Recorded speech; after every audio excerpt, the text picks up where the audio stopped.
பேசுறான் பாலிடிக்ஸ்.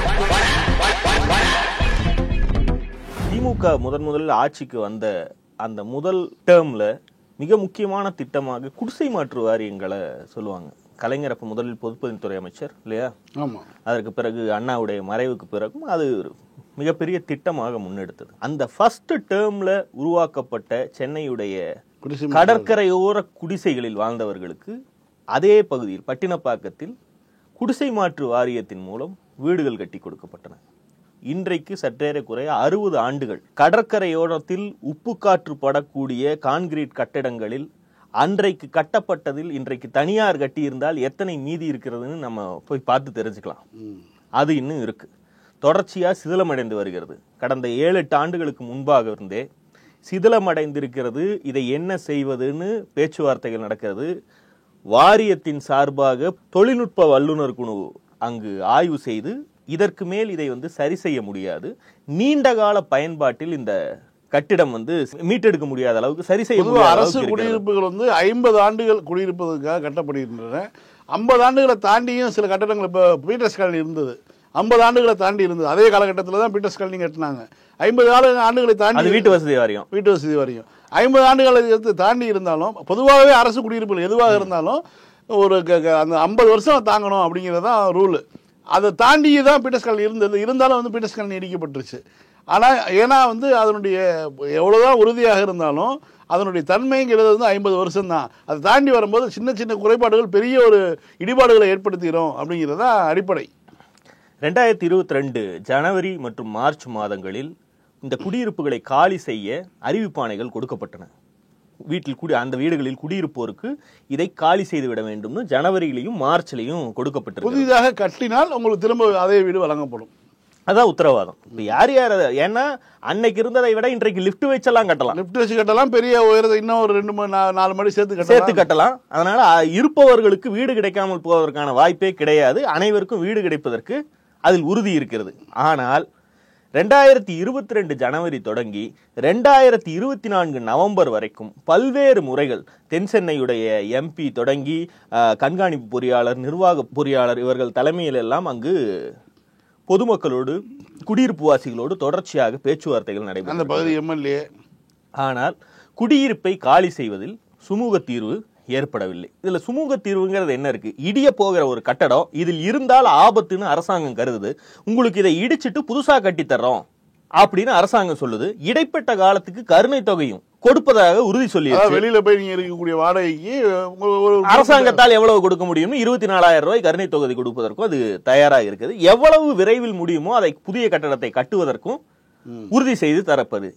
இதுல நெகோசியேஷன்ங்கிறது அரசாங்கத்துக்கிட்ட வேற எதுவுமே இல்லை. ஒரு அரசாங்கத்தால எவ்வளவு சீக்கிரம் கட்டித்தர முடியுமோ அவ்வளவு சீக்கிரம் கட்டித்தரோம், கருணை தொகை கொடுக்கறோம், கொஞ்ச நாளைக்கு காலி பண்ணி வேற எங்கேயாவது இருங்க, உங்கள் யார் யாரெல்லாம் இந்த குடியிருப்புகள் இருக்கீங்களோ அவங்க அத்தனை பேத்துக்கு வீட்டை திருப்பி தரேன்.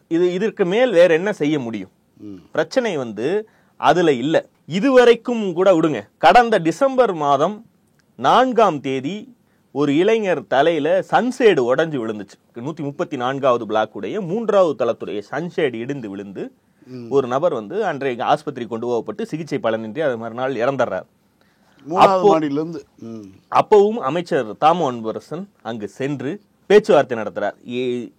உயிரிழப்பு வரைக்கும் ஏற்பட்டுருச்சு, இதற்கு மேலாவது நீங்க அரசாங்கத்துக்கு ஒத்துழைப்பு கொடுத்து இதை காலி செய்து தர வேண்டும், மறுகட்டுமானத்துக்கு ஒத்துழைப்பு கொடுங்கள். இப்ப வரைக்கும் கொடுக்கறது இல்ல. நேற்றைக்கு மீண்டும் ஒரு விபத்து பாலிமர்ல நியூஸ் போடுறான்.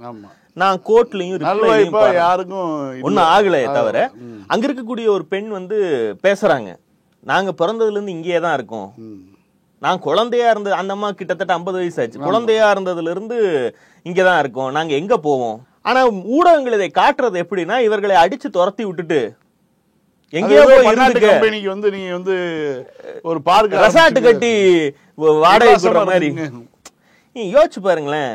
அரசு சொல்றது நீங்க கட்டிடம் இடிய போற கட்டிடம், அதில் நீ விளைவிக்கிங்க, நீங்க வெளியில வாங்க, அது கருணை தொகை தரோம், அது வரைக்கும் அந்த கட்டிடம் கட்டுற வரைக்கும் அந்த குறிப்பிட்ட காலத்துக்கு கருணை தொகை தரோம், காத்துருங்க, உங்களுக்கு திரும்ப வீடை புது வீடை கட்டி கொடுக்கணும், திரும்ப 50 வருஷமோ 100 வருஷமோ அது எவ்வளவு தாங்குதோ நீங்க திரும்ப குடியிருக்க போறீங்க, அவ்வளவுதான்.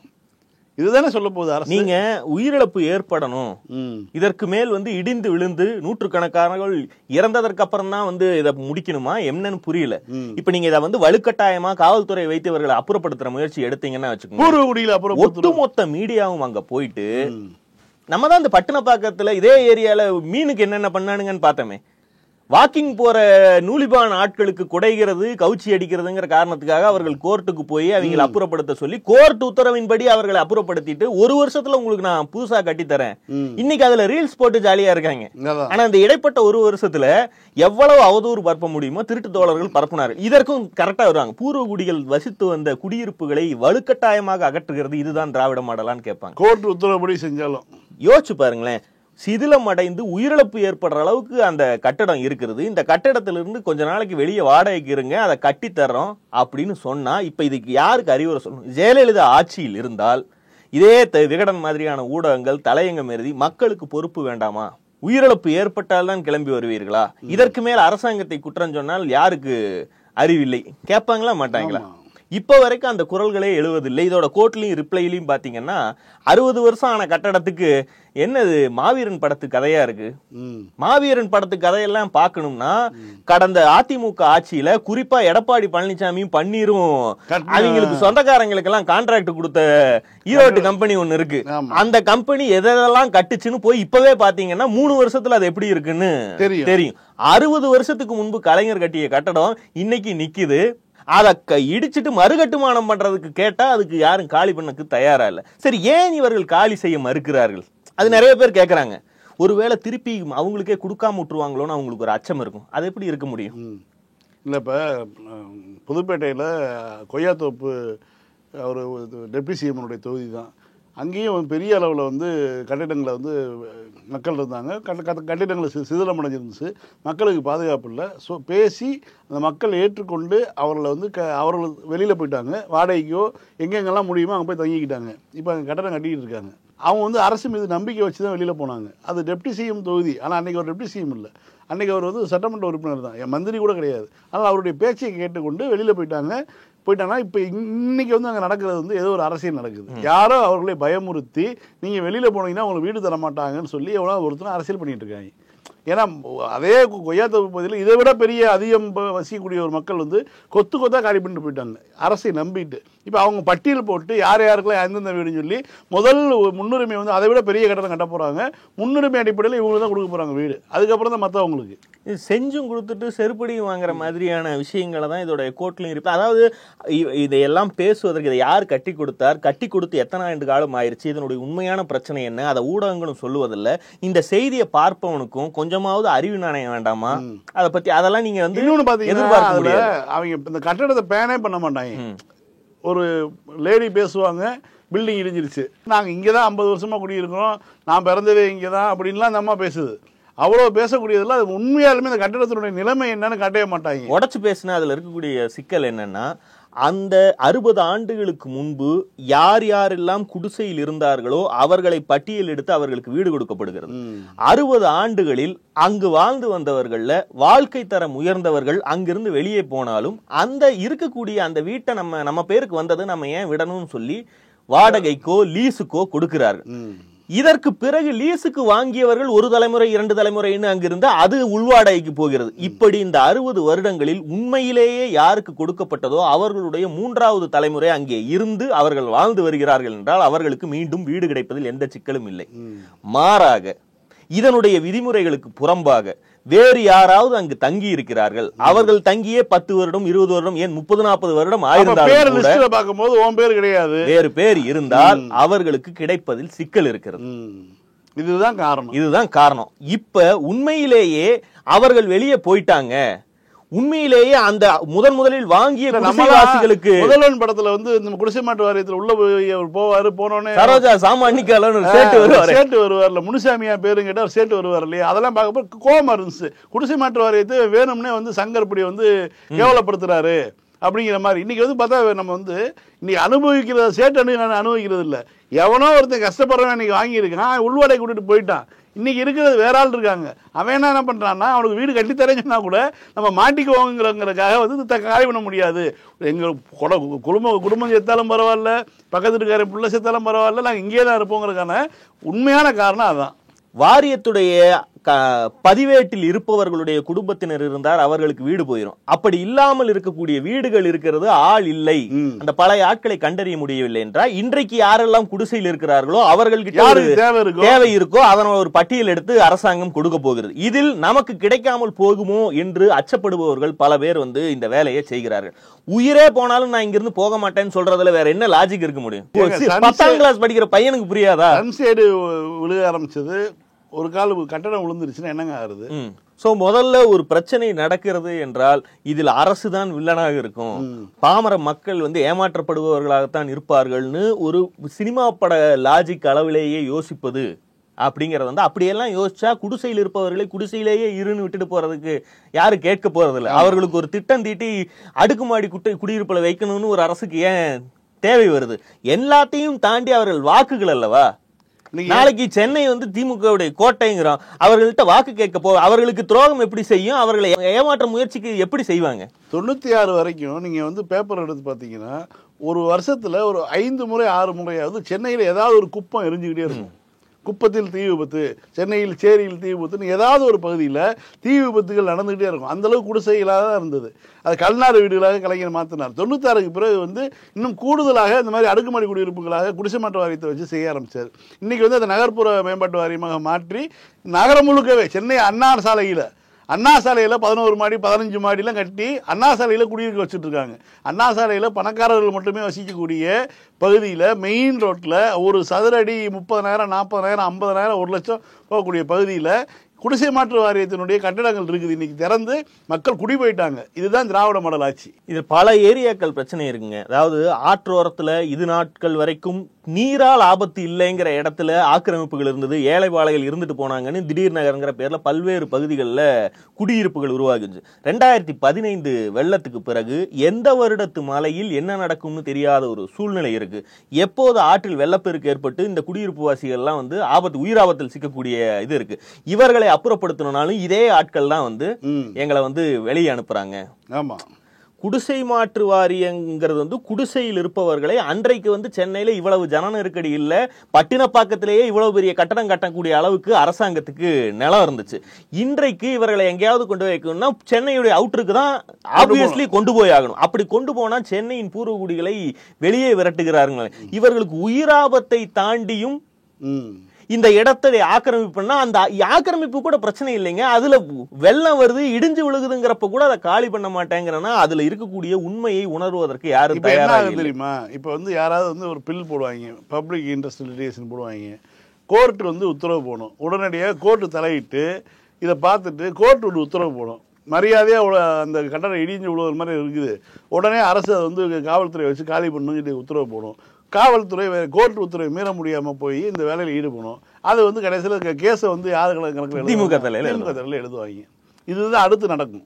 இப்போ இதை பார்த்துட்டாங்க இல்லை, நேரடியாக கோர்ட்டுக்கு வேணால் போவான். அரசு முயற்சி பண்ணிட்டு இருக்கு, அரசு பேச்சுவார்த்தை ஒரு டயலாக் ஓப்பன் பண்ணி அவங்களுக்கு கன்வின்ஸ் பண்ணி வேற இடத்துக்கு கொண்டு போகலான்னு பேசிட்டு இருக்கும்போது அது நடந்து முடிஞ்சிடும். கோர்ட்டு வந்து கண்டிக்கும், ஏன் இன்னும் காலி பண்ணாமல் இருக்கீங்க, இது எத்தனை பிணங்களுக்கு பிறகு நீங்கள் செய்ய போறீங்க அப்படின்னு வந்து சவுக்கில் அடிக்கும். இல்லை, இவங்க எல்லாரும் வந்து பிணம் விழுமான்னு தான் காத்துட்டு இருக்காங்க. அதான் அவங்களுக்கு திமுக ஆட்சியில் தேவை இது மாதிரியான ஒரு பெரிய ரமணா படத்துடைய மாதிரி எடுத்தாங்க பாருங்க, ஒரு டாப் ஆங்கிள் இமேஜ் வேணும் அவர்களுக்கு. அதுக்குதான் அத்தனையும் நகர்த்திட்டு போறாங்க. எண்ணூர் தெர்மல் பிளான்ட் நேற்று கூட யாரா கேட்டிருந்தாங்க, இதை பற்றி ஏன் பேசவில்லை அப்படின்னு. பேசுவதற்குரிய டாபிக் தான். நானும் காத்துட்டு தான் இருந்தேங்கிற மாதிரி. சென்னைக்கு அருகே அம்பத்தூர் தாலுகாவில் எர்ணாவூர் பகுதியில் 40 ஆண்டுகளாக 450 மெகாவாட் உற்பத்தி திறன் கொண்ட அனல் மின் நிலையம் இயங்கி வருது. இது காலாவதியாகிவிட்டதால் 2017ஆம் ஆண்டு அது மூடப்பட்டு விட்டது. இதற்கெல்லாம் முன்பு 2009லேயே மின்வெட்டு, தமிழ்நாட்டுடைய மின் தேவை, தொழிற்சாலைகள் மற்றும் வீடுகளுக்கான மின் தேவை அதிகமாகி கரண்ட் கட் ஆன போதே திமுக ஆட்சி அன்றைக்கு கலைஞர் வந்து பல்வேறு மின் திட்டங்கள் தொடங்கப்பட்டு விட்டன, அது பயன்பாட்டுக்கு விரைவில் வரும்னாரு. அதில் இதுவும் ஒன்று 2009லேயே இதுக்கான பிளானை ஆரம்பிச்சிட்டாங்க. எண்ணூர் தெர்மல் பிளான்ட்டுடைய விரிவாக்கமாக மேலும் 2 அனல் மின் நிலைய யூனிட்டுகளை அமைப்பதற்கு தமிழ்நாடு மின் உற்பத்தி மின் பகிர்மான கழகம் வந்து 600 மெகாவாட் உற்பத்தி திறன் கொண்ட விஷயத்துக்கு 2009 ஒன்றிய சுற்றுச்சூழல் அமைச்சகத்துக்கிட்ட அனுமதியை பெறுகிறார்கள். ஆட்சி மாற்றம் ஏற்படுகிறது. அதுக்கு பிறகு 660 மெகாவாட்டாக உயர்த்தி ஒரு தடவை கேட்கிறாங்க. இந்த யூனிட்டுக்கு வழங்கப்பட்ட சுற்றுச்சூழல் அனுமதியுடைய காலம் 10 ஆண்டுகள். இதுக்குள்ள வந்து 700 கோடி ரூபாய் இதற்கு தமிழ்நாடு அரசால் செலவிடப்பட்டிருக்கிறது. 2009 கேட்டு தொடங்கி 2011 ஆட்சி மாற்றம் ஏற்பட்டு இந்த 10 ஆண்டு காலம் அதிமுக ஆட்சி நடந்திருக்கிறது. இந்த ஒட்டுமொத்த காலகட்டத்திலும் 700 கோடி ரூபாய் இதற்குள் செலவிடப்பட்டிருக்கிறது. முடிந்த பணிகள் 17%. 10 ஆண்டு காலம் அதிமுக ஆட்சிங்க. மதிப்பீட்டு தொகையில 700 கோடி ரூபாய் செலவு. 700 கோடி ரூபாய் செலவு 17% தான் முடிஞ்சிருக்கு. இதுவரைக்கும் இவர்களுக்கு எந்த புகாருமே இல்லை. இன்னும் சொல்ல போனால் கரண்ட் கட் ஆன போது திமுக அன்றைக்கு அறிவித்த போதெல்லாம் இது சூழியல் நோக்கில் இது பார்க்கப்படல. எப்படா கரண்ட் வரும்னு தான் இருந்துச்சு. அதற்கு பிறகு அதிமுக ஆட்சியில் 700 கோடி ரூபாய் வரைக்கும் இந்த திட்டத்துக்கு செலவிடப்பட்டு 17% தான் பணி முடிந்திருக்குங்கிறதுலயும் எந்த புகாரும் இல்லை. எப்போது இது பிரச்சனையாக மாறுகிறது என்றால், மீதமுள்ள கட்டுமான பணிகளை முடிப்பதற்காக 4 ஆண்டுகள் சுற்றுச்சூழல் அனுமதியுடைய கால அவகாசத்தை எங்களுக்கு நீட்டித்து கொடுங்கள்னு 2018 கேட்கிறார்கள். அப்போ ஒன்றிய அரசு இந்த அனல் மின் நிலையத்திற்கு புதிதாக சுற்றுச்சூழல் அனுமதி வாங்கிக்கிங்க அப்படிங்கிறாங்க. புதுசா வாங்க வேண்டிய தேவையில்லை. அதுக்கு மக்கள் கருத்து கேட்பு கூட்டம்லாம் நடத்தணும்னா 2017 ஒரு தடவை வாங்கியிருக்கோம். இதுக்கு பக்கத்தில் அமைக்கிறதுக்கே வாங்கியிருக்கோம். அப்ப இதுக்கு தனியா வாங்க தேவையில்லைங்கிற மாதிரி எல்லாம் சொல்லியிருக்காங்க. முதல்ல அவங்க மறுத்தாலும் அதற்கு பிறகு அதை ஏற்றுக்கொண்டு சுற்றுச்சூழல் அனுமதியை வந்து 2019 டிசம்பர் மாதம் மீண்டும் ஒரு சுற்றுச்சூழல் அனுமதியை வழங்குகிறார்கள். இப்ப இதுவரைக்குமே எந்த பெரிய பிரச்சனையும் அல்ல. இதெல்லாம் வந்து எடப்பாடி ஆட்சி காலத்துல நடந்துகிட்டு இருக்கு. பொற்கால ஆட்சியில் நடக்குது. அப்போ இப்ப வந்து இதுவரைக்கும் அவர்கள் எடப்பாடி ஆட்சி காலத்தில் மக்களுடைய கருத்து கேட்பே நடக்க வேண்டாம்னு ஒன்றிய அரசுல இந்த நாம்ஸ்ல இருக்கு. அந்த நாம்ஸ் நாங்க பின்பற்ற வேண்டாம், எங்களுக்கு விலக்கு கொடுங்கன்னு கேட்டு வாங்கிட்டானுங்க. அதை விட்டுட்டு நிஜமாவே மக்களுடைய கருத்தை கேட்கலான்னு காமராஜர் அரங்கமா இப்ப வந்து கருத்து கேட்பு கூட்டத்தை நடத்தி இருக்கிறார்கள். உங்களுடைய கருத்தை வந்து சொல்லுங்க. இந்த மேடையை, அதாவது உண்மையிலேயே அந்த பகுதியில் வசிப்பவர்கள், ஒரு அனல் மின் நிலையம் வந்தால் அதில் சாம்பல் முதற்கொண்டு ஏர் பொல்யூஷன் முதற்கொண்டு பல்வேறு பிரச்சனைகள் ஏற்படும். அதனால் பாதிக்கக்கூடிய மக்கள் வந்து அதை தெரிவிப்பது, அதை சொல்வதற்கு தான் அந்த கூட்டத்தை நடத்துவதுடைய நோக்கமே. ஆனால் இங்கு சூழியல் மாஃபியாவும் நாம் தமிழர் போன்ற கட்சிகளும் இவங்க வந்து அந்த மேடையை ஹைஜாக் பண்ணி தங்களுடைய அஜெண்டாவை செயல்படுத்துறாங்க. நீங்க செய்திகள்ல இவர்கள் பேசுவதுதான் முன்னாடி வருமே தவிர, அதுல 2 குரல் இருக்குங்க. இப்ப 800ங்கிற ஒரு இடத்துல முதல்ல எதுக்கு வந்துச்சு? ஒரு அனல் மின் நிலையம் வரணும்னா தமிழ்நாட்டுல எத்தனையோ இடம் இருக்கு, ஏன் அங்க வரணும்? நிலக்கரி வந்து இறங்கும், கப்பல் இறங்கணும், அதுக்கு தோதான பக்கத்திலேயே வந்து அமைக்கணும். 70கள் அமைக்கிறாங்க. தூத்துக்குடியில இருக்கு, எண்ணூர்ல இருக்கு. ஏன் அனல் மின்சாரம் வருது அப்படின்னா, துறைமுகத்துக்கு பக்கத்துல எரிச்சு ஒரு மின்சாரத்தை உற்பத்தி பண்ணணும். அது துறைமுகத்துக்கு அருகில தான் இருக்கணும் அப்படிங்கறதுதான் இயற்கையான விஷயம், லாஜிக். இவர்கள் இதை அமைச்ச காலத்துல அந்த ஊர்ல யார் இருந்திருப்பா? அந்த பகுதியில அந்த ஊருக்காரங்க ஒரு சின்ன கிராமம் அவ்வளவுதான் இருந்திருக்கும். இன்னைக்கே அது அவுட்ரு. இன்னைக்கே சென்னைக்கு வெளியே திருவொற்றியூருக்கு அந்த பக்கம் 800 வருதுன்னா 800க்கு அந்த பக்கம் அத்திப்பட்டு, அங்கதான் இவர்கள் திட்டமிடுகிறார்கள். இப்பவே அது அவுட்ருனா இன்றைக்கு அங்க 10 லட்சம் பேர் வசிப்பதாக சொல்கிறார்கள். 10 லட்சம் பேர் அவர்கள் காலகாலமாக வசிக்கவில்லை. இந்த நிறுவனம் வந்த பிறகு இதை ஒட்டி பல்வேறு உருவாகுது, இன்றைக்கு கூட்டமாகுது. இங்க இன்னொரு புதுசா ஒண்ணு அமைக்கணுங்கிறது அல்ல நோக்கம், இதை விரிவாக்கம் செய்யணுங்கிறது தான் அரசாங்கத்துக்கிட்ட இருக்கக்கூடிய திட்டம் இல்லையா? புதுசா ஒண்ணு இங்க நீங்க அமைக்கிறீங்கன்னா எங்க ஊர் மட்டும் தான் கிடைச்சதா, வெளியூர்ல பண்ணலாமே, இன்னொரு போர்ட் இருக்கு அந்த போர்ட்ல பண்ணலாமேன்னு கேட்பதுல கூட லாஜிக் இருக்கு. இதுல இன்னொன்னு என்னன்னா, ஒரு யூனிட் இப்ப வந்து டிஸ்மேண்டில் பண்ணிட்டு இருக்காங்க. ஏற்கனவே பயன்ல இருந்துச்சு பாத்தீங்களா, அந்த யூனிட் இப்ப டிஸ்மேண்டில் பண்ணிட்டு இருக்காங்க. அது ஒர்க் ஆகல, அதை பத்தி எவனும் பேச மாட்டேங்கிறான். இப்ப அது இந்த திட்டம் தொடங்குறதே அந்த 400 மெகாவாட் வந்து கொண்டிருந்த அந்த திட்டம், அந்த யூனிட் காலாவதி ஆயிருச்சு. அதை மீண்டும் பயன்பாட்டுக்கு எடுக்கணும்னா விரிவாக்கம் பண்ணி ஒன்ன புதுசு பண்ணிக்க. இப்ப அது நின்னு போச்சு. அதனால வந்து சூழலியலுக்கு வந்து நன்மை நடக்குது. அதை பத்தி அதுவும் இதுவும் டேலி ஆகுது. அதை பத்தி எல்லாம் பேச மாட்டாங்க. ஆல்ரெடி அங்க வந்து தெர்மல் பிளான்ட் நடந்துகிட்டு இருக்குங்க. தெர்மல் பிளான்ட்ல ஒண்ணு காலாவதி ஆயிருது. காலாவதி ஆனதால தமிழ்நாட்டுடைய மின் தேவைக்கு ஒரு இழப்பு ஏற்படுது. அதையே விரிவாக்கம் பண்ணிட்டா 400 660 போட்டு 600 மாத்தி அதை பயன்படுத்திக்கலாமே தான் அடிப்படையில ஒரு திட்டம் இருக்கும். இந்த திட்டம் இன்று மேல் தான் தொடங்கி செய்யப்படுகிறன்னா நீங்க தடுக்க வர்றதுல ஒரு லாஜிக்க கூட ஏத்துக்கும். அதாவது இதுல வேலை வாய்ப்பு கிடைக்குதுங்கிறது ஒரு பக்கம்னா சூழியல் மாசுபாடு ஏற்படுதுங்கிறது மறுபக்கம். சென்னைக்கு அருகிலேயே மீனவர்கள் எல்லாம் வசிக்கக்கூடிய ஒரு பகுதியில் இந்த மாதிரியான ஒரு யூனிட் வருவது பிரச்சனையான அவன் பிரச்சனை இருக்கத்தான் செய்யுது. அந்த பிரச்சனை ஒரு பக்கம், இதனால் வரக்கூடிய லாபங்கள் ஒரு பக்கம், ரெண்டையும் சீர்தூக்கி பார்த்து நிறுத்தணுங்கிற முடிவு எடுத்தா கூட நான் ஏத்துக்கிறேன். ஆனா 12 ஆண்டுகளுக்கு மேலாக இந்த பிரச்சனை நடந்து வந்து இதற்குள் 700 கோடி ரூபாய் மக்கள் பணம் முடக்கப்படும் வரைக்கும் விட்டுட்டு திமுக ஆட்சிக்கு வந்த பிறகு சூழியல் நோக்கில் இதை எதிர்க்கிறோம், சாகும் வரைக்கும் நாங்கள் இதை நடக்க விட மாட்டோம்னா அப்ப அது பேச வேண்டிய சீமான் சொல்றானே, நான் உயிரோடு இருக்கும் வரைக்கும் இதை நடக்க விட மாட்டேன். இப்ப இந்தியாவுடைய மின் தேவைகளுக்கான சோர்ஸ்னு பாத்தீங்கன்னா கிட்டத்தட்ட 50% தெர்மல் நிலக்கரி தான் தீர்க்கிறது. இவர்கள் சொல்லக்கூடிய மாற்றுன்னு சொல்லுகிறார்கள் இல்லையா, புதுப்பிக்கப்பட்ட எரிசக்தி, ரெனியூவபிள் எலக்ட்ரிசிட்டிக்கு நம்ம போகணும். சீமான் கெட்ட கேட்டுக்கு அவன் சயின்ஸ்ல ஒன்னு சொல்றான். அப்போ அதை செய்யலாம் என்றால் இந்தியாவுடைய மின் தேவையில் 30% எல்லா விதமான ரினியூவபிளும் சேர்த்து பாத்தீங்கன்னா 30% அது பூர்த்தி செய்கிறது. இந்தியாவுடைய சதவீதம் 30, அதில் தமிழ்நாடு 54% ரெனியூவபிளுக்கு வந்துருச்சு. அதாவது தேசிய சராசரியை விட கிட்டத்தட்ட 2 மடங்கு புதுப்பிக்கப்பட்ட எரிசக்தியை நோக்கி தமிழ்நாடு வந்துருச்சு. இதை விட அதிகப்படுத்த முடியும்னா படுத்த முடியும். ஏன்னா கேரளால எடுத்து பாத்தீங்கன்னா 84% அவர்கள் ரினியூவபிள் போறாங்க. ஆனால் கேரளாவுடைய மின் தேவையுடைய மெகாவாட்டே 3700 தான் இருக்கு. தமிழ்நாடு 38,000. சென்னைக்கு மட்டும் 6000 மெகாவாட் ஒரு நாளைக்கு தேவை. நீங்க கேரளா மாதிரியே தொழிற்சாலைகளுக்கு மின் தேவையே, தொழிற்சாலைகளும் கிடையாது, அதற்கு மின் தேவையும் கிடையாது, ஹவுஸ் ஹோல்டு மட்டும்தான் நீங்க ஒரு முடிவு பண்ணிட்டீங்கன்னா வேலை வாய்ப்பு மற்ற எந்த வளர்ச்சியை பற்றியும் கவலைப்படாம அப்படி ஒரு முடிவு எடுக்கலாம். அப்படி செஞ்சா அவர்கள் ஒத்துக்குவாங்களா? அண்ணா நகர்ல வைப்பாங்களா? அண்ணா நகர்லயும் வைக்க முடியாது, எந்த நகர்லயும் வைக்க முடியாது. இப்ப இவர்கள் என்னன்னா அதை வர்க்க ரீதியான பிரச்சனையா பாக்குறாங்க. எண்ணூர்ல காடா இருந்த காலத்திலேயே அதை வச்சுட்டாங்க. இன்றைக்கு நீங்க நினைச்சீங்கன்னாலும் போய் அண்ணா நகர்லயோ வேற எந்த இடத்துலயும் வைக்க முடியாது. எண்ணூர்லயே வேறு பக்கத்துல வைக்க முடியாது. ஏற்கனவே அதற்காக ஒதுக்கப்பட்டிருக்கக்கூடிய வைக்க முடியும்.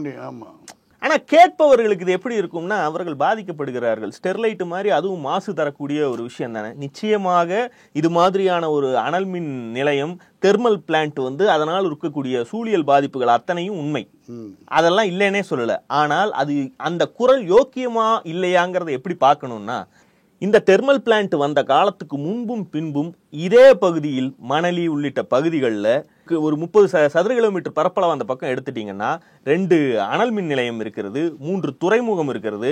இதை தாண்டி எண்ணெய் சுத்திகரிப்பு நிலையங்கள், பெட்ரோகெமிக்கல் நிறுவனங்கள், உர தொழிற்சாலைகள், சிமெண்ட் தொழிற்சாலைகள். அதாவது சீமான் போய் எலெக்ஷன்ல நின்று நீ காசு வாங்கின தேர்தல் நிதி அந்த நிறுவனம் பூரா அங்கதான் இருக்குது. ஏங்க இப்போ கோரமண்டலா போன வருஷம் ஒரு பஞ்சாயத்தாச்சு. ஆமா, இந்த மாதிரியான பாலிமர் ரசாயன ஆலைகள், வாகன தொழிற்சாலை, நிலச்சரி சேமிப்பிடங்கள்னு கிட்டத்தட்ட 100கணக்கான அபாயகரமான தொழிற்சாலைகள் அந்த பகுதிகளில் இருக்குங்கிறாங்க. இவர்கள் என்றைக்காவது நான் சாகும் வரை இந்த தனியார் நிறுவனங்களை, கார்ப்பரேட் நிறுவனங்களை சென்னை அவுட்டர்ல 800 சுற்று வட்டாரத்தில் நான் இயங்க விட மாட்டேன். மத்ததெல்லாம் கூட விடுங்க, போன வருஷம் பஞ்சாயத்தாச்சு இல்ல, பாஜகவுக்கு ரொம்ப நெருக்கமான கம்பெனி வேற வெளில வரும்போது திறந்து விட்டான்ல, ரசாயனத்தை திறந்து விட்டுருவேன் தானே, அந்த கம்பெனி எல்லாம் நான் இயங்க விட மாட்டேன் அப்படின்னு யாராவது பேசி பார்த்திருக்கீங்களா? கேபிபி சங்கர் வந்து அதிகாரிகளை மிரட்டுறாரு. அந்த வீடியோ மிரட்டுறாருன்னா என்ன, யாரை கேட்டியா நீ இப்படி பண்ண போச்சு அப்படின்னு அந்த பேச வந்த அதிகாரிகளை விரட்டுறாரு. அந்த ஒரு மக்கள், அவருடைய தொகுதி அது, அவர் பாதிக்கப்பட்ட ஒரு மக்களுக்கு அந்த கோபத்தில் அவர் பேசுறாரு. அந்த காட்சியில் வெளியாச்சு. நீ என்ன போய் கிழிச்சாவீங்கன்னா இந்த வீரியம், அதாவது அரசாங்கம் மக்களுக்கு பயனளிக்கக்கூடிய, கரண்ட்டுக்கு தேவையா இருக்கக்கூடிய ஒரு விஷயத்துக்கு செய்யற வேலையில் இவர்கள் காட்டக்கூடிய எதிர்ப்பின் வீரியம், தனியார் மயம் என்கிற பேரில் அதானிக்கு ஒன்றிய அரசு அள்ளி கொடுக்கக்கூடிய எதற்கும் இவர்களுக்கு வருவதில்லை. தனியார்கள் நடத்தக்கூடிய இதே மாசுபாடுகளை ஏற்படுத்தக்கூடிய அந்த நிறுவனங்கள் மீது இவர்களுடைய மக்களை சொல்லவே இல்லை. மக்கள் வந்து அவங்க இது போராட ஜெயலலிதா இருந்துச்சுன்னா இவன் பேசிட்டு போயிருக்கான்ல, இவன் தெருக்கே கரண்ட் நிப்பாட்டி இருக்கும், ஒரு வாரத்துக்கு நிப்பாட்டி இருக்கும். குடியிருக்க மூலம் நீ வீட்டை காலி பண்ணு, இல்லாட்டினா ஒப்புதல் கொடு அப்படின்னு தன்னை போல போய் நின்றுப்பாங்க. நீதான் சூழியல் அனைத்து உயிருக்குமான அரசியல். யானை வழித்தடத்தை அடைத்து கோயம்புத்தூர்ல ஒருத்தன் ஆசிரமம் நடத்தி போலீஸ் சாமியார். என்னைக்காவது ஒரு நாள் இந்த சீமான், இத்தனைக்கும் இவன் கன்னடன், நீ இன வெறி வேற இருக்கு, உன் சம்சாரத்துக்கு சொந்தக்காரங்களும் இல்ல, அவங்க தெலுங்கு இவங்க கன்னடம், என்னைக்காவது ஒரு நாள் நான் சாகும் வரைக்கும் விடமாட்டேன், நான் அவனை துரத்தாம விட மாட்டேன், வலசையை திறந்து விடுவேன் அப்படின்னு போராட்டம் பண்ணு, அறிவிப்பு வாயிலையாவது சொல்லு. என்னைக்காவது ஒரு நாள் இந்த மாதிரியான போலிச்சாமியார்களுடைய ஆசிரமத்தை, அதுவும் வெளிமாநில போலிச்சாமியார்கள் இங்கு கல்லா கட்டுகிறார்கள், ஏர்போர்ட்ல பார்த்தா அப்பால் ஒப்பான்னு போய் அதான் பேசுறது. உங்க தாடினா எனக்கு ரொம்ப இஷ்டம்னு 4 உருவு வேணா உருவி விடுவான். அதான் இல்ல, இப்ப பிரச்சனை இருக்கா என்றால் இருக்குங்க. அத மக்கள் பேசுவது வேற, ஹைஜாக் பண்ற இந்த நாய்ங்க பேசுவது வேற. இவர்களுக்கு வேறு நோக்கங்கள் இருக்கு. நீங்க சிம்பிளா உடைச்சு பேசினா, தமிழ்நாட்டுடைய மின் தேவையில் எத்தனை சதவீதத்தை தெர்மல் தீர்க்கிறது, இந்த 660 மெகாவாட் இல்லை என்றால் தமிழ்நாடு அரசு சரி பரவாயில்ல, அதுக்கு ஒரு 1/2 மணி நேரம் டெய்லி எல்லார் வீட்லயும் கரண்ட் கட் பண்ணிக்கலாம்னு முடிவு பண்ணுமா? அந்த சோர்ஸுக்கு வேறு வழிகளை தேடுமா? வேறு வழிகளை தமிழ்நாடு அரசு தேடுகிறது, மின்துறை தேடுகிறது என்றால் அது எங்கிருந்து கிடைக்கும்? அதை கொடுப்பவன் யார்? அதானிட்டு இருந்து வாங்கணும், நேஷனல் கிரிட்ல இருந்து வாங்கணும், காசு கொடுத்து வாங்கணும். இவர்கள் ரினியூவபிள்னு சொல்லுவது வேற எதுவும் இல்ல, அவன்கிட்ட அதானி சோலார் பவர். அதான் இது 15-20 வருடங்களாக நடந்து வருவதுங்க. நீங்க இந்த லாஜிக் எடுத்து பாருங்களேன். திமுக அரசில் கரண்ட் கட்ட ஆரம்பித்த போது மின் திட்டங்களை உருவாக்குவோம், நமக்கு தேவையான மின்சாரத்தை உற்பத்தி செய்வதற்கான வழியை பார்ப்போம்னு கலைஞர் ஒரு முடிவு எடுக்கிறார். அதற்கு ஊடகங்களுடைய சப்போர்ட்டோ மக்கள் சப்போர்ட்டோ இல்லைனாலும் அடுத்து ஜெயலலிதா வந்த உடனே அந்த திட்டங்களை முன்னெடுக்கிற வேலையை பார்க்கல, நேரடியாக பல மடங்கு அதிக விலை கொடுத்து சென்ட்ரல் கிரிட்ல இருந்து கரண்ட்டை வாங்குது. அந்த அம்மா செத்ததுக்கு அப்புறம் தான் இவனுங்க பேசவே தொடங்குறானுங்க. அது 2 ரூபாய்க்கு வாங்க வேண்டிய யூனிட்ட 17 ரூபாய்க்கு வாங்கியிருக்கு. எப்ப சொல்ற? எலும்பு வரைக்கும் கரையா அரிச்ச பின்னாடி இன்னைக்கு சொல்றானுங்க 17 ரூபாய்க்கு அந்த அம்மா வாங்கிருச்சு தெரியுமா? வாங்கினப்ப வாயில் என்ன வச்சிருந்தேன் தானே கேட்க வேண்டியதா. இன்னைக்கு 2 ரூபாய்க்கு தமிழ்நாடு அரசு வாங்கும் போது அதனொட்ட சொல்றாங்க இன்னொரு 10 பைசா குறைச்சு வாங்கலாமே. அந்த அம்மா 17 ரூபாய்க்கு வாங்கிட்டு இருந்துச்சு. அதே லாஜிக்கு தான் இங்க கொண்டு வந்து வைக்கிறானுங்க. ஆமா இல்லையா? ஆமா. இந்த என்ஜிஓ அரசியல், நாட்டாக்கா பண்ணக்கூடிய அரசியல் என்பது சிம்பிளானது. ஒரு அரசாங்க திட்டம் வருகிறது என்றால் அதை சாகும் வரைக்கும் விடமாட்டேன் இவர்கள் எதிர்ப்பது, அதன் மூலமாக சூழியலுக்கு தாங்கள் ரொம்ப இயற்கை தாயை பாதுகாக்க பிறந்தவர்கள், பூ உலகின் பாய் பெஸ்டிகள் அப்படிங்கிற மாதிரியான ஒரு தோற்றத்தை ஏற்படுவது எதற்காக என்றால், இந்த தோற்றத்தை முன்னாடி வைத்துக் கொண்டுதான் கார்பரேட்டுகள்கிட்ட நீங்க போய் டீல் பேச முடியும். நாளைக்கு நீங்க ஒரு பெரிய கார்பரேட் கம்பெனியுடைய முதலாளியுடைய அறையில் போய் உட்கார்ந்து உங்களுடைய பிளான்ட்டை என்னால நிறுத்த முடியும்னா எப்படி நிறுத்துவேன்னு அவன் கேட்பான்ல. இங்க பாரு, இதை நிறுத்தி இருக்கேன், அரசாங்கத்துடைய திட்டங்களையே நான் நிறுத்தி இருக்கேன், எனக்கு உன்னோட ஒரு மேட்டரே கிடையாது அப்படின்னு சொல்லிதான் அப்போ ஒரு கார்பரேட் என்ன பண்ணுவான்? ஒரு டீலிங் வருவான். மிஸ்செலேனியஸ் எக்ஸ்பென்சஸ் அப்படின்னு காசா கூட தேவையில்லையே. அதற்கு தான் நீ எப்படியும் ஸ்கிராப் போட போற, அந்த ஸ்கிராப்பை இந்த தம்பி கிட்ட கொடு. எப்படி இந்த ஆர்டர் கொடுக்க போவ, இந்த ஆர்டர் என்கிட்ட கொடுத்துரு. என்கிட்ட 2 கம்பெனி நடந்துட்டு இருக்கு, அந்த கம்பெனில இந்த வேலைகள் எல்லாம் செய்யறாங்க, உங்க கம்பெனிக்கு அந்த வேலை செய்ய வேண்டிய தேவை இருக்கு, அந்த ஆர்டரை என்கிட்ட கொடுத்து சாஃப்ட்வேர் சைடு. இவ்வளவுதான் நடக்குது. இதுதான் இவருடைய அரசியல். இந்த அரசியலுக்கு மிரட்டுவதற்கு அவர்களுக்கு கிரெடிபிலிட்டி வேணும்னா தங்களுடைய ப்ரொஃபைல்ல 2 திட்டத்தை நிறுத்தின மாதிரி இருக்கணும். வருஷத்துக்கு 2 திட்டத்துக்கு நான் போராடணும். அந்த திட்டம் கார்பரேட் திட்டமாக இல்லாமல் அரசாங்கம் மக்கள் பயன்பாட்டுக்காக செயல்படக்கூடிய திட்டமா இருக்கணும். நீங்க சூழியல் பாதிக்குது, வட சென்னைக்கு அந்த பக்கம் இருக்கக்கூடிய மீனவர்கள் நலம், கடல் நலம், சூழியல் நலம் அத்தனையும் பாதிக்குதுன்னா உண்மை. அதற்கெல்லாம் நீ என்ன பண்ணணும்னா மக்களுக்கு எல்லளவும் பயனே இல்லாத கார்பரேட் நிறுவனங்களுடைய உர தொழிற்சாலை, ஏங்க இது சிபிசிஎல் இருக்குங்க, ஆமா, பெட்ரோகெமிக்கல் லிமிடெட், அங்கிருந்து ஐஓசிஎலுக்கு பெட்ரோல் சுத்திகரிப்பு வேலை நடக்குது. இந்த கம்பெனி ஒன்றிய அரசுடையது. இதையெல்லாம் விட்டுட்டு மாநில அரசு கரண்ட்டுக்காக செய்யக்கூடிய தெர்மல் பிளான்ட்டை மட்டும் நிறுத்து, அதையும் விரிவாக்கத்தை மட்டும் நிறுத்தி நீ கேட்கிறேன். போன வாரம் அந்த முத்துகிருஷ்ணன் அக்கௌண்ட் சார்ட்டர் அக்கௌண்ட் ஒரு சார்ட் போட்டிருந்தாருல, இந்தியாவிலேயே மிக குறைந்த விலைக்கு மின்சாரம் கிடைப்பது தமிழ்நாட்டில். இப்படி ஒரு மாநிலத்துக்கு ஒரு மின்சாரம் உற்பத்தி பண்றதுக்கு ஒரு யூனிட் ஆரம்பிச்சா அதை நான் ஆரம்பிக்க விட மாட்டேன்னு சொல்லி வம்புழுத்தேன்னா உன்னுடைய நோக்கம் என்ன? அப்ப இந்த அரசு வெளியில வாங்கி கடனுக்கு வாங்கணும், கஷ்டப்படணும் தானே உன்னுடைய நோக்கமா இருக்கு. இந்தியாவிலே மிக குறைந்த விலையில மின்சாரம் கொடுக்கக்கூடிய ஒரே மாநிலம் தமிழ்நாடு தான். மக்களுடைய பிரச்சனை மக்கள் பேசணும். அங்கு சூழியல் பாதிப்பு இருக்குன்னா அந்த பாதிப்புக்கு அரசாங்கம் பொறுப்பேற்கணும், அது நடக்காமல் இருப்பதற்கான உறுதி கொடுக்கணும், அவர்களை கன்வின்ஸ் செய்து அதை நடத்தணும். ஆனால் இந்த போராட்டங்களை ஹைஜாக் பண்ணி நான் சாகர வரைக்கும் நொட்ட முடியாதுன்னு கதை பேசக்கூடிய சீமான் மாதிரியான ஆட்களோ அல்லது சுற்றுச்சூழல் மாஃபியாக்களோ பின்னணியில் அவர்களுக்கு வேறு நோக்கங்கள் இருக்கு. ஒன்னும் சிம்பிளான லாஜிக் தான். இவர்கள் கார்ப்பரேட்டுகள் செய்யக்கூடிய எந்த இயற்கை சீரழிவை உருவாக்கக்கூடிய தொழிலையும் இவர்கள் நேரடியாக எதிர்த்ததாக வரலாறே கிடையாது. வெளிப்படையாக மீடியால கூட அதை தொட்டு கூட காட்ட மாட்டாங்க. தொட்டு காட்டினாலும் கேட்ட திறக்க மாட்டான். உங்க மேல குற்றச்சாட்டு சொல்றதுக்கு என்கிட்ட 40 பேப்பர் இருக்குன்னு பிரிண்ட் அவுட்டோட நேரா போய் டீல் பேசிட்டு வந்துருவானுங்களே தவிர முதல்ல அடிச்சு காட்டுறது கூட அவங்களுக்கு பழக்கமே கிடையாதுங்கிறதான் கடந்த கால வரலாறு. ஏன் மாஞ்சோலையில டீ எஸ்டேட் நடந்துட்டு இருந்துச்சு, அதை மறுபடியும் காப்பு காடாக இந்த அரசு அறிவிச்சிருக்கு. இந்த அரசை கூட விடுங்க, போன அரசுல இருந்தே அது அந்த வேலைகள் நடந்துருச்சு. இப்ப நம்ம பண்ணியிருக்கோம். காலக்கெடு நம்ம ஆட்சியில தான் நடந்திருக்கு, திமுக ஆட்சி பண்ணியிருக்கு. மீண்டும் சூழலை பாதுகாக்க இயற்கை எண்ணெயின் பச்சை சேலையில் இன்னும் கொஞ்சம் பச்சையத்தை ஊத்தும் விதமாக நடந்திருக்குன்னு இவனுக்கு யாராவது பாராட்டி பார்த்திருக்கீங்களா? அங்கு மீண்டும் அந்த கம்பெனி பம்பாய் கம்பெனி வந்து நடத்துறான், ஆஸ்பத்திரி ஓபன் பண்ணுங்கறான், கரண்ட் கொடுங்கறான், ஏதாவது ஒரு பக்கம் இல்ல டூரிஸ்ட் ஸ்பாட்டா மாத்துங்கறான், சுற்றுலா மையம் அறிவிங்கறான். அங்க அதையெல்லாம் கேட்பவனை இவனுக்கு கண்டிச்சு பார்த்திருக்கீங்களா? இயற்கை எண்ணெயை மீண்டும் மீளுருவாக்கம் செய்து நேச்சர் ரீக்ளைம் பண்ணிட்டு இருக்கு, அதை தடுக்க பாக்குறியான்னு அவர்களை எதிர்க்க மாட்டாங்க. அங்க கமுக்கமா இருந்துக்குவாங்க. கார்பரேட் தொழிற்சாலைகள் நடக்கிறது, உர கம்பெனி நடக்கிறது, பெட்ரோகெமிக்கல் ஃபேக்டரிகள் நடக்குதுன்னா அதையெல்லாம் கேட்க மாட்டாங்க. இதனால எல்லாம் மக்களுக்கு துளியும் பயனில்லை. இதை எல்லாத்தையும் ஒழிச்சிட்டு கடைசியாக மக்கள் பயன்பாட்டுக்கும் தேவைப்படுகிற மின்சாரத்தை உற்பத்தி செய்யக்கூடிய இந்த தெர்மல் பிளான்ட் நிறுத்துன்னு நீ சொன்னீனா, அதாவது ஏற்கனவே நான் சொல்லுவேன். அமெரிக்கா இத கொட்டையோட புடிச்சு முன்னாடியே கேட்டு விட்டாங்க. இவனுங்க தான் உலகத்துக்கே சூழியல் பாடம் எடுத்துட்டு இருப்பானுங்க. உலகத்தின் சூழியலை கெடுப்பதில் 90% உங்க நாடு மட்டுமே பண்ணிருக்கு. முதல்ல நீங்க திருந்துங்கடா. நீங்க உலக வல்லரசுன்னு சொல்லிட்டு இருக்கீங்க, நீங்க திருந்திருங்க. அதற்கப்புறம் ஏழவாழ நாடுகள் கிட்ட, வளர்ச்சிக்காக ஏங்கி கொண்டிருக்கக்கூடிய நாடுகள் கிட்ட இதை திருந்த சொல்லி கேட்டு வாங்கம்பாங்க. அதே லாஜிக் தான் இவர்களுக்கும். கார்பரேட்டை எல்லாம் மொத்தமா விட்டுட்டு மக்கள் பயன்பாட்டுக்காக கொண்டு வரக்கூடிய ஒரு தெர்மல் பிளான்ட்டை மட்டும், இதை மட்டும் தான் நான் திட்டுவேன்னா உன்னுடைய நோக்கம் அம்பலப்படுத்தப்பட வேண்டியது. நாளை சந்திப்போம். லைக் பண்ணுங்க, ஷேர் பண்ணுங்க, சப்ஸ்கிரைப் பண்ணுங்க, கமெண்ட் பண்ணுங்க. பாய்.